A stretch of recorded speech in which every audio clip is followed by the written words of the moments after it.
आज हम देखेंगे प्लस से यानी कि जमा से किसी कौस को खोला जाए यानी किसी ब्रैकेट को ओपन किया जाए तो उसका हल क्या होता है।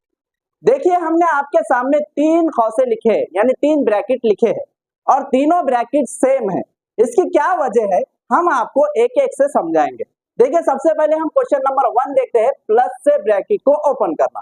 तो यहाँ पर देखिए plus in bracket -3 plus X bracket close is equal to 0 है। तो इसका मतलब यह है कि प्लस का साइन इस ब्रैकेट के अंदर के साइन के साथ मल्टीप्लाई करेगा, ज़रब करेगा। तो प्लस और माइनस का साइन होता है प्लस माइनस माइनस, यानी जब जमा से मनफी को ज़रब किया जाए तो मनफी होता है।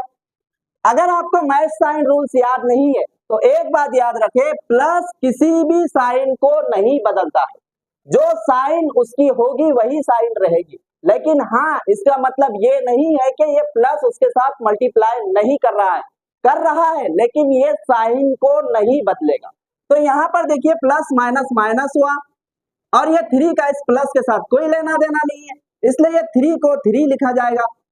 अब ये प्लस और प्लस का साइन होगा प्लस एक्स जैसा कि वैसा, क्योंकि ये मुतगय्यर है और सामने कोई मुतगय्यर नहीं है, इसलिए इस मुतगय्यर का किसी के साथ कोई ज़रब नहीं होगा। इज इक्वल टू 0, यानी हमारे समझ में ये आया कि जब ये प्लस से हम किसी ब्रैकेट को ओपन करते हैं तो वो उसके अंदर के साइन के साथ ही मल्टीप्लाई करेगा, बाकी किसी के साथ नहीं करेगा।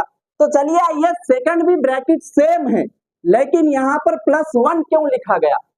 याद रखें प्लस का मतलब होता है +1। जैसा कि हम इससे पहले के सवाल में माइनस से ब्रैकेट को ओपन किए थे तो उसका मतलब यह था -1।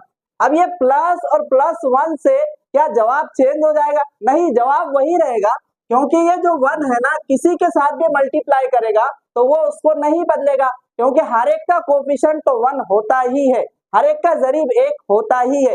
तो क्या होगा यहाँ पर देखिए, ये प्लस इस माइनस के साइन के साथ मल्टीप्लाई करेगा तो प्लस माइनस होगा माइनस, और ये 3 1 जा 3 होगा, यानी कि ये 3 का जब 1 के साथ ज़रब किया जाएगा तो वो 3 ही होगा। अब देखते हैं, यहाँ पर प्लस है और ये प्लस है, तो सबसे पहले प्लस और प्लस का साइन होगा प्लस, यानी प्लस किसी भी साइन को नहीं बदलेगा, तो ये प्लस प्लस प्लस हो गया। अब यहाँ पर देखिए x के सामने x का कोफिशिएंट है 1, यानी x का ज़रीब है 1 और यहाँ पर है 1, तो ये 1 और ये 1 का मल्टीप्लाई होगा, ज़रब होगा। याद रखें x के साथ इस 1 का ज़रब नहीं हो रहा है, बल्कि इस x के कोफिशिएंट जो उसके ज़रीब में 1 मौजूद है जो हमको नजर नहीं आ रहा है उसके साथ इस 1 का ज़रब हो रहा है, तो 1 1 जा 1 और x तो जैसा कि वैसा लिखा जा रहा है इज इक्वल टू 0, यानी कि ये जो x है ना इसको 1x भी लिख सकते हैं और x भी लिख सकते हैं। अब हम देखते हैं 1 से ब्रैकेट को ओपन करना।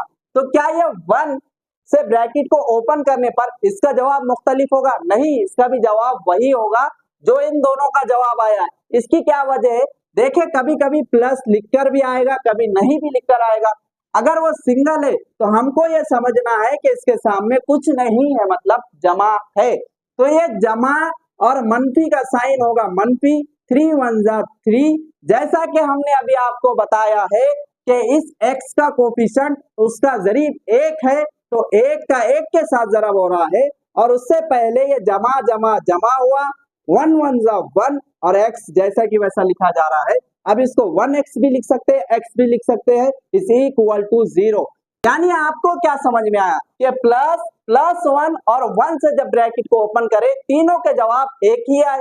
यानी कभी ऐसा होता है कि इसकी शक्ल ऐसी होती है, कभी इसकी शक्ल ऐसी होती है, कभी इसकी शक्ल ऐसी होती है, लेकिन याद रखें इस 1 की जगह अगर नंबर बढ़ जाए तो यहाँ पर प्लस से काम नहीं चलेगा, बल्कि +2 लिखना पड़ेगा या तो 2 लिखना पड़ेगा, और जब नंबर बढ़ेगा तो उस हिसाब से उस कौस को खोला जाएगा, उस ब्रैकेट को ओपन किया जाएगा। इसी तरीके के वीडियो देखने के लिए जुड़े रहिए मैथ विद जावेद सर के साथ, और ये वीडियो को उन फ्रेंड्स तक जरूर भेजिए जो बेसिक के अंदर कमजोर है। मिलते हैं एक नए वीडियो के साथ।